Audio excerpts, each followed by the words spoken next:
Hello दोस्तों, कैसे हैं? उम्मीद है बेहतर होंगे। मैं श्रीकांत मौर्य एक बार फिर से कुछ नए सवालों के साथ, कुछ प्रीवियस ईयर पेपरों से उठाए गए सवालों के साथ आपके बीच जुड़ने वाला हूं।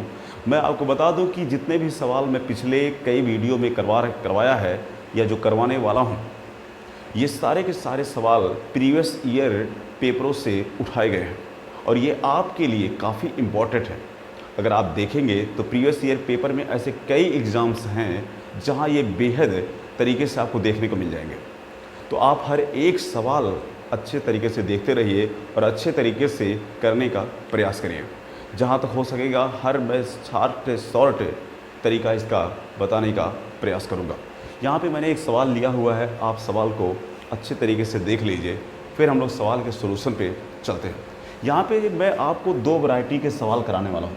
मैं इसी वैरायटी के दो सवाल कराने वाला हूँ। यहाँ पे आपको दिया गया है कि ये इससे कितना कम है, एक और कराने वाला हूँ कि उसका कितना प्रतिशत है। इस टाइप के दो सवाल बनते हैं, मैं दोनों आपको करवाने वाला हूँ। तो ध्यान से बिल्कुल देखते रहिए। यहाँ पे दिया गया है कि दो संख्याएं हैं, तीसरी से इतना कम है, इतना कम है। कौन सी?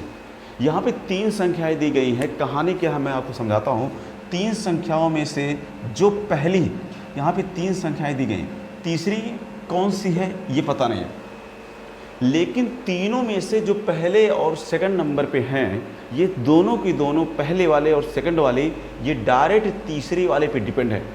तीसरी वाली संख्या जो भी होगी उसी से ये 30% और 37% कम है। कौन? पहली और दूसरी। तो हम लोग क्या करेंगे, तीसरी वाली संख्या को हम डायरेक्ट 100% मान लेंगे।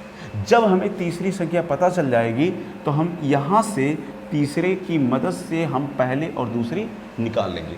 हम लोग क्या करेंगे, तीसरी वाली संख्या की मदद से पहली वाली संख्या और दूसरी वाली संख्या क्या करेंगे, निकाल लेंगे। कैसे? यहाँ पे दिया गया है कि जो दो संख्याएं हैं पहली दूसरी, उसमें से पहली वाली 30% कम है।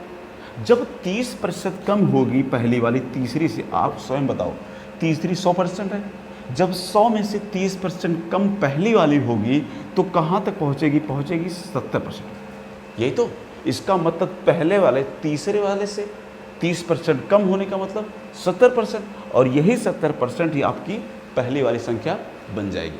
और दूसरी वाली संख्या जो है ये 37% कम है। तीसरी वाले से 37% कम होने का मतलब, ये दूसरी वाली, इसका मतलब 63% होनी चाहिए। क्या ये बात है आप समझ पाए? तो इस तरीके से पहली संख्या और दूसरे नंबर की संख्या आप आराम से निकाल लेंगे। आगे चलेंगे। आगे दिया गया है कि दूसरी संख्या पहली संख्या से कितना प्रतिशत कम है। अच्छा, कितना प्रतिशत कम है, अब यहाँ पे ये दिमाग मत लगाना। कुछ लोग क्या करेंगे, उनका काम क्या है कि देखेंगे कि भैया पहली संख्या ये हो गई, दूसरी संख्या ये हो गई, कितना प्रतिशत कम है पूछा गया है। दूसरी वाले पहले से कितना प्रतिशत कम है, तो क्या करेंगे, दूसरे वाले को पहले वाले से घटा देंगे और घटा करके बताएंगे सर ऐसा है 7% कम है। कितना बताएंगे? 7% कम है। ऑप्शन पे जाएंगे तो ऑप्शन में भी एक ऑप्शन 7 वाला है, आराम से करके चले आएंगे। लेकिन मैं आपको बताऊँ ये गलत है, ये तरीका गलत है। ऐसा नहीं होता है, ऐसा बिल्कुल भी नहीं होता है। ये जो आप 7 निकाल के ला रहे हैं, ये वास्तव में आंसर है ही नहीं है, ये गलत है। ये 7% तब सही होता जब हम 100% में से उसकी गणना करते तब, लेकिन यहाँ दोनों से अंतर करने पर ये गलत आ जाएगा। तो हम लोग करेंगे कैसे, निकालेंगे वही चीज़, हम लोग दोनों का अंतर ही कराएंगे। दूसरी वाले को पहले वाले से घटाएंगे और घटाने पे हमें 7% यहाँ ज़रूर देखने को मिलेगा, लेकिन ये 7% हमारा आंसर नहीं होगा। बात समझ में आई? ये 7% आंसर नहीं। तो करना क्या है, दूसरी संख्या पहली से कितना प्रतिशत कम है। अगर नॉर्मली देखा जाए तो नॉर्मली कितना कम है, 7%। सामान्यतः देखा जाए तो 7% कम है, लेकिन यही कमी आपको प्रतिशत में बतानी है। तो प्रतिशत में बताने के लिए हमें पता है यहाँ पे 100 का हमें गुणा करना पड़ेगा, लेकिन किससे कम है भाई? दूसरी वाली पहले वाले से कम है ना, तो पहले वाले को इसके नीचे ला करके आपको लिखना पड़ेगा। ये होता है तरीका निकालने का। तो आप यही तरीका लगाएंगे। बात समझ में आ गई? अब सॉल्यूशन करेंगे, यहाँ से परसेंट कट जाएगा, ये 7 10 में 70 कट जाएगा, 0 से 0 कट जाएगा, मिलेगा आपको 10%। तो ये रही आपकी कमी। बात समझ में आई?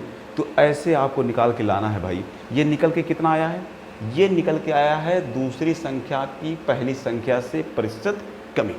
और ऑप्शन पे चलेंगे तो ऑप्शन नंबर ए वाला आपका राइट हो जाएगा। तो ये काम आपको करना है, ना कि यहाँ पे ला करके बातों को रोकना है। समझ में बात आ गई? मुझे उम्मीद है आप सॉल्यूशन में समझ गए होंगे। मैं आपको इसी टाइप का एक छोटा सा सवाल और दिखाने वाला हूँ, जो बिल्कुल इसी आधार पे है, बस थोड़ी सी वहाँ पे चेंजिंग आपको देखने को मिलेगी। तो दोनों सवाल आप ज़रूर देखेंगे, दोनों का अंतर आप समझ लेंगे और दोनों का सॉल्यूशन भी आप समझ लेंगे।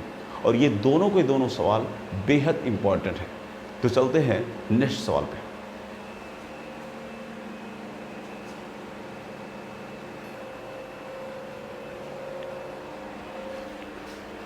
सवाल देख लिया आप लोगों ने? क्या ये सवाल बन पाएगा आपसे? अच्छा, ये बन जाएगा, बिल्कुल बन जाएगा। अगर आपने इसके पहले वाला सवाल समझ लिया होगा तो ये सवाल आराम से बन जाएगा। वहाँ पे ये जो निकालने वाला था आंसर, वहाँ पे अलग था और यहाँ पे बिल्कुल अलग दिया गया है। लेकिन हाँ, थोड़ी सी चेंजिंग की गई है, बहुत ज़्यादा कोई चेंजिंग नहीं है। हम लोग दो संख्याएं शुरुआत वाली उसी नियम पे निकालेंगे जो आप अभी भी सवालों में देखें, वैसे ही करना है। हम लोग क्या करेंगे, तीसरी संख्या को हम 100% मानेंगे, क्योंकि हमें बोला ना दो संख्याएं किसी तीसरी से क्रमशः 25 और 20% कम है। तो तीसरी हमने 100 मान लिया। जब तीसरी हमने 100 मान लिया भाई, तो हमारी जो पहली वाली होगी और दूसरी वाली होगी वो कैसे निकलेगी? 25% कम करके और ये 20% कम करके। तो तीसरे से 25% कम का मतलब पहली बन जाएगी 75% और दूसरी वाली तीसरे से 20% कम होगी और 20% इससे कम होने का मतलब बनेगी हमारी 80%। ये बात समझ पाया? तो इस तरीके से पहली और दूसरी संख्या हमें मिल जाएगी। करना क्या है, पहली संख्या दूसरी संख्या का कितने प्रतिशत है। अब आपको एक बात बताता हूँ, ध्यान से सुना। अगर इस टाइप की बातें कहीं भी बोली जाएं तो आप दो बातें ध्यान रखेंगे कि जिसके बारे में बोला जाए उसे ऊपर और जिसके सापेक्ष बोला जाए उसे नीचे रखेंगे। बात समझ में?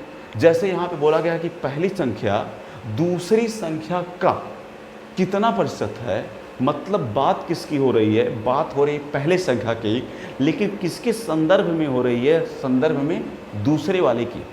तो पहली वाली मतलब 75% को हम क्या करेंगे, रखेंगे ऊपर, और जिसके संदर्भ में बात हो रही है, किसके संदर्भ में? दूसरे वाले के, तो दूसरे वाले को हम रखेंगे नीचे। ये बात आपको ध्यान रहे। और क्या करना है, प्रतिशत निकालना है।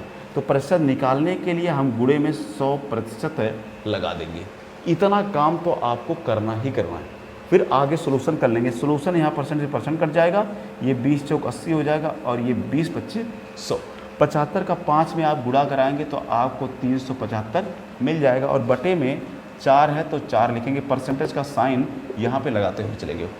अगर काटेंगे तो आपको काटने के बाद मिल जाएगा 93.75% देखने को मिल जाएगा। और यही जो आपका आएगा इस क्वेश्चन का आंसर बन जाएगा।